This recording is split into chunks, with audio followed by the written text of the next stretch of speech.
Welcome back to the show. We're with Steve Bates from The People, Paul Hetherington from the Daily Star Sunday. If you want to get involved, drop us a line with your point of view to today@channelm.co.uk.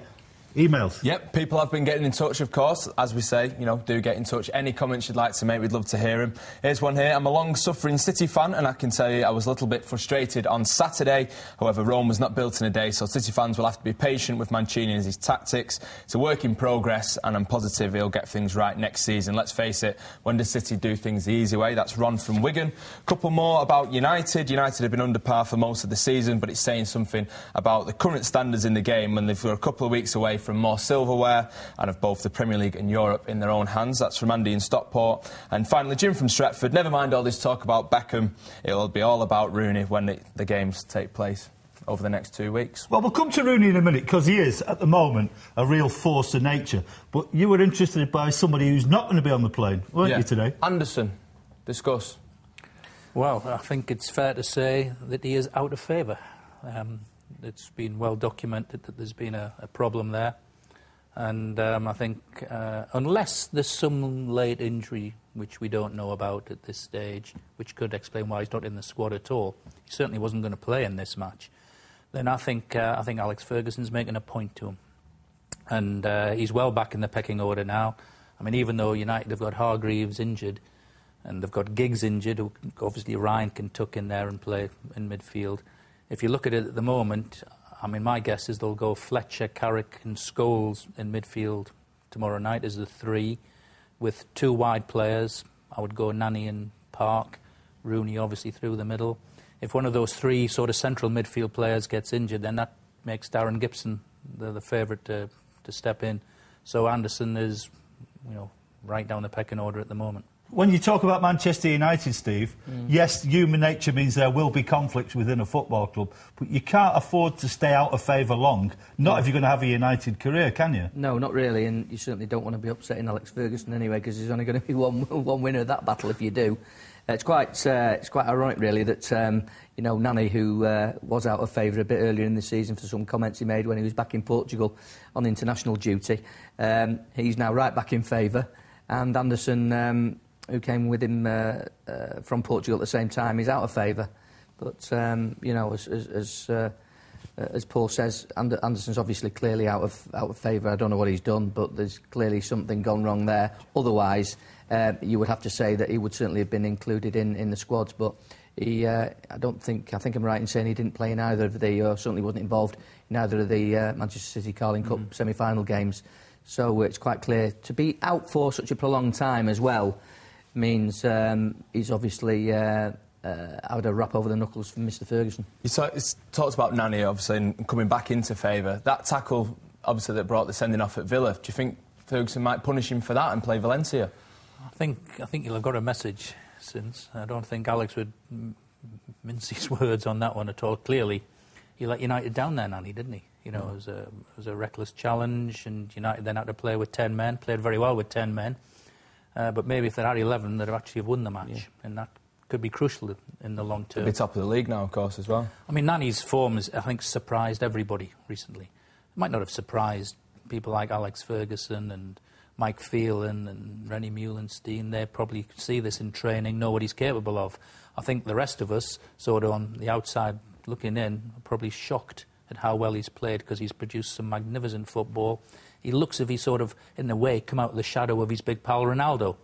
Ronaldo's departure has created a stage for Nani, and he's just starting to grasp that and make the most of it and look the exciting player which United clearly always felt he could become. So to get sent off like that was a big setback in terms of the domestic football, but obviously he's still free to play tomorrow night. Right, let's work our way through the United team, because didn't you get an email about the keeper situation? Yeah. Anthony from Timperley, question for you two. He says, does Sir Alex need to search for a new goalkeeper? Well, not really if Edwin van der Sar is going to commit himself to another season. If that doesn't happen and van der Sar decides he's not going to stay at United and call time on his career, then certainly they would need to look at somebody else, yeah. Is Foster toast then, Paul, now, do you think? Well, he's another one out of favour, isn't he? I mean, it's very disappointing, that, from an English point of view, not just from Manchester United's point of view. Ben Foster looked last season to be the best young English goalkeeper in the country.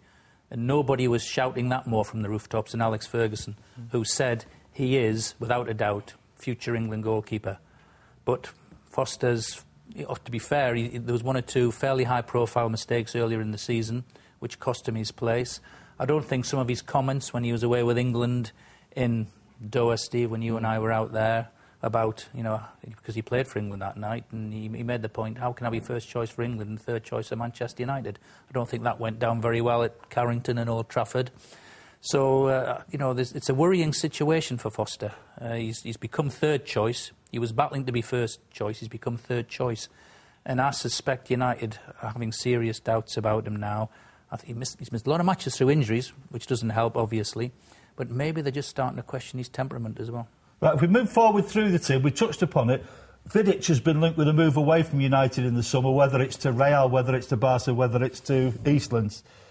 If you're Alex Ferguson, are you doing everything in your power to try and keep that combo together at United, Steve? Well, you'd want to, wouldn't you? I mean, I know this, as you said, Jim, before, the Vidic rumours just don't go away, do they? No. And you have to suspect that when things are that persistent, people are already saying now that he's out of the team and there's something suspicious about it. He's not injured, he's fit to play.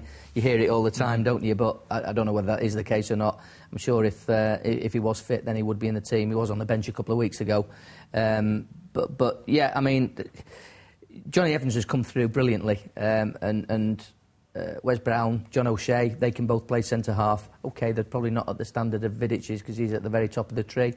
But, they just bought this Chris Smallings from Fulham for the future. So maybe Alex Ferguson is a master at kind of, delivering his own judgment on players and calling time on their careers at United when maybe nobody else has thought that way.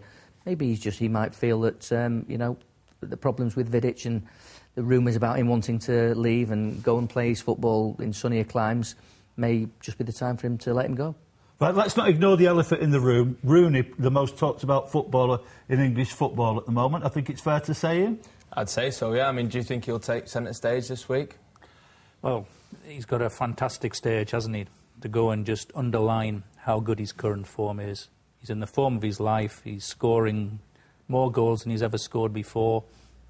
I would say he's one of the outstanding candidates to be the Footballer of the Year in this country already. And he would love to go and show all his credentials on the big stage tomorrow night, and you wouldn't bet against it. I mean, the way he's played, obviously, the World Cup this year will take a massive effect on this, but a big performance in the San Siro, a big performance again at Old Trafford, United through to the quarter-finals. He might even be on for World Player of the Year. I mean, obviously, Ronaldo won it when he was at Old Trafford. He's certainly in that bracket now. I mean, you've only got to look at the esteem with which he's held in when other top players talk about him. Beckham claimed that, he's as good as Ronaldinho. Some might even say he's better than Ronaldinho now. But Rooney has got a drive and desire and a hunger to be the best he can be. And I know, Paul and I were talking about this before, Wayne wants to be recognised as one of the greatest footballers in the world. I mean, he's in a hurry to win these personal accolades. He holds Ryan Giggs right up there as his kind of mentor in a way, and someone he wants to follow as an iconic sort of figure at United, in much the same way that Cantona and Keane have been in the past. As we come towards the end, can I ask you one question that I personally don't think will happen? Some of the papers at the weekend suggested that Fabio Capello was going to say to Alex Ferguson that he should rest Rooney for the sake of England. Now, I don't know about you, Paul, I just didn't see that happening, really. Well, if Fabio did say that to Alex Ferguson, he'd be wasting his breath, wouldn't he? Because Sir Alex Ferguson will do what's best for Manchester United. End of story. But at the same time, Fergie will want Rooney to stay fresh. He'll want him still firing on all cylinders come May, when United could be in the Champions League final, going for the Premier League title. So I can see, if he gets the opportunity, if he thinks it's right, Alex might just take Rooney out for the odd game, or as he did a couple of weeks ago, substitute him just after an hour when the match was already won. Just give him a bit of a break. But, it goes without saying, I mean, apart from anything else, Fergie's a Scot, isn't he? So, he's, England's not going to be right up there at the top of his priorities. I'm going to take that as a no, Steve. You get the last word on this. No, it's absolute no. I mean, when would you ever find a Scotsman helping England? Certainly Alex Ferguson, whose ringtone, I think, on his phone is the Flower of Scotland or... Scotland the Brave. Scotland the Brave, I think it is, or something, when his mobile goes off. So he's certainly not going to give Capello a helping hand or England. But, as Paul quite rightly points out, he will want him to be fit and firing right up to the end of the season for Man United. I think we'll take that as a no. Right, we've just about run out of time. Thanks very much to Steve Bates and to Paul Hetherington.